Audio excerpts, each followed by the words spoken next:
Oke, buat teman-teman kalau misalnya ada pertanyaan atau sharing-sharing, bisalah masuk ke grup seputaran Bajaringan di Facebook. Itu biar lebih detail lagi nanti. Jadi kalau misalnya ada teman-teman master yang sudah berpengalaman di Bajaringan, saya sungkem dan saling support untuk teman-teman kita yang pemula di Bajaringan dalam mencari rezekinya. Oke, saya di sini mau coba menggambarkan ya buat teman-teman. Jadi ada yang tanya sebenarnya tuh kuda-kuda Bajaringan tuh ya harusnya tuh modelnya seperti apa sih Mas Pak, seperti itu.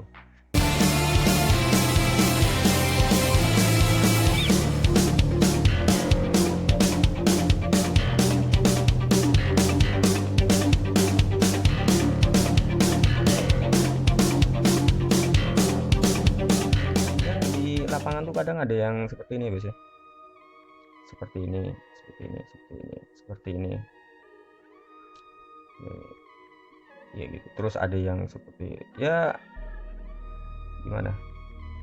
Ada yang seperti ini juga, seperti ini. Modelnya banyak sebenarnya. Ada yang seperti ini juga. Saya nggak tahu ya namanya apa. Dulu tuh bahasanya apa nggak tahu. Seperti apalagi gini lagi. Terus, terus gimana?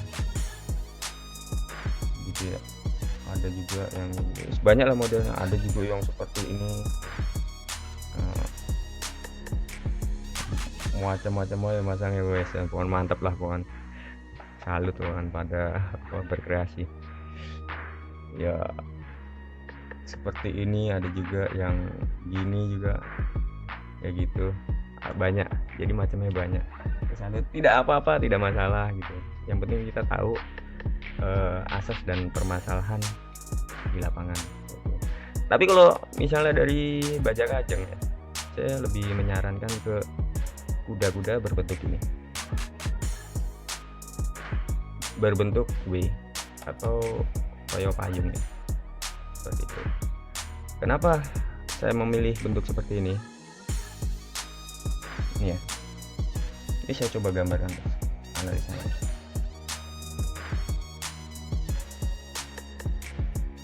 Saya tuh lebih sering menggunakan Bajaringan dalam bentuk ini, kecuali Transvitid beda yang saya gunakan bentuknya itu ya. Dan ada lagi kan macam-macam kalau apa Transvitid itu, soalnya titik tumpu dia. Sekarang kita coba analisa ya. Ini yang saya gunakan biasanya di sudut 35 atau sudut di atas 30-an, 31, 32, 33. Karena menurut saya kalau sudut di atas tersebut ini nih aman, beban aman tersalur di ring.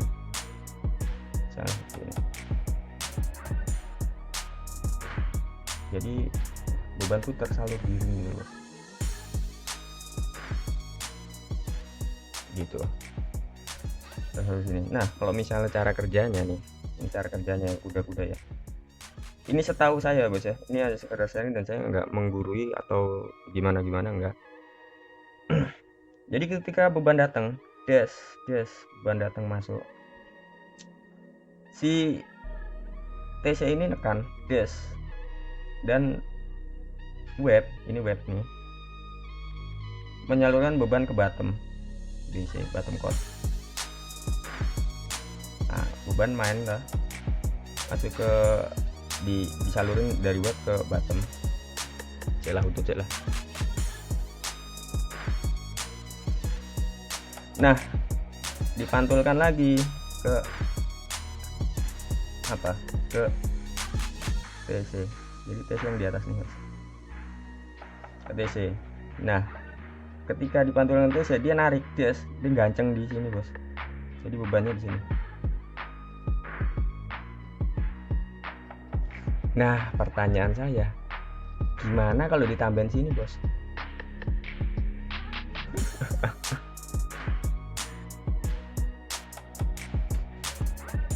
Jadi kuda-kuda tuh ada apa ya, ada berbagai macam bentuk dan analisa sendiri-sendiri ya.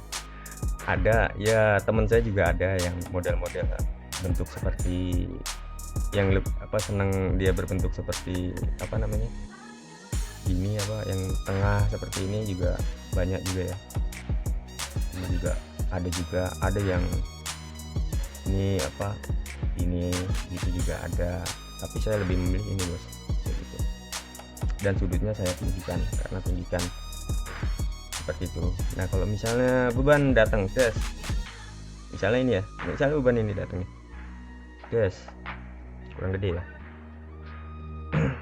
Beban datang tes, kumpul titik sini, terus disalurkan lagi ke atas, terus dibuang ke bawah.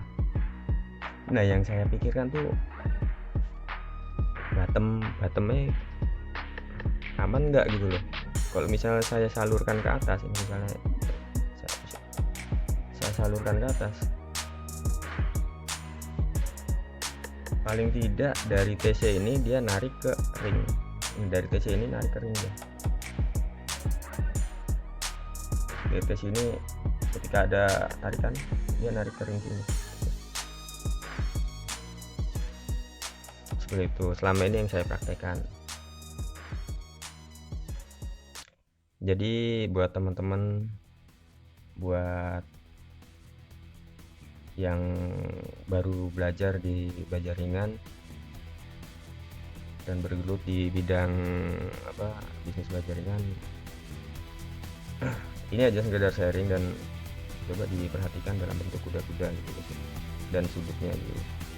Kalau sudut rendah tuh harus menggunakan kuda-kuda seperti apa, dan sudut tinggi tuh harus menggunakan seperti apa. Dan untuk bentangan misalnya 6 tuh kuda-kuda seperti apa, bentangan 8, 9, 10 dan seterusnya itu kuda-kuda seperti apa, seperti itu.